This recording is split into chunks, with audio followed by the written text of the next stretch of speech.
On continue notre grande visite du territoire Marseille-Provence et cette fois-ci, on s'arrête dans un ancien cloître. On y croise plus de religieux, mais des entrepreneurs qui ont fait de ce lieu leur bureau. Le directeur du cloître nous en apprend un peu plus. C'est un lieu qui a été rénové en 2018, le but étant d'y installer des entreprises à la condition, pour chacune d'entre elles, qu'elles s'engagent à former des jeunes issus du territoire nord de Marseille et plutôt des quartiers prioritaires de la ville et de les former dans leur métier. Donc ça fait une quinzaine de structures implantées sur le site qui accueillent chaque année à peu près 200 jeunes sur des parcours de formation ou d'accompagnement vers l'emploi. C'est l'année de la Coupe du Monde en France avec plusieurs matchs au Vélodrome sur Marseille.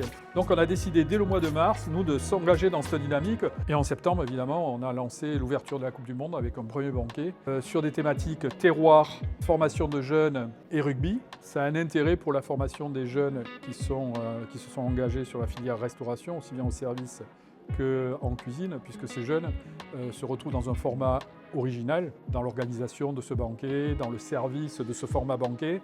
Ça crée du lien social, ce dont on a beaucoup besoin aujourd'hui. On est dans un lieu qui est spacieux, qui est magnifique, qui présente l'avantage d'avoir un extérieur verdoyant. Le cloître fait partie aujourd'hui des 25 lieux qui ont été identifiés comme étant les plus innovants en France, en partant de ce principe de base qui était le moteur économique de l'entreprise doit être le moteur du projet social que l'on a associé au projet du cloître.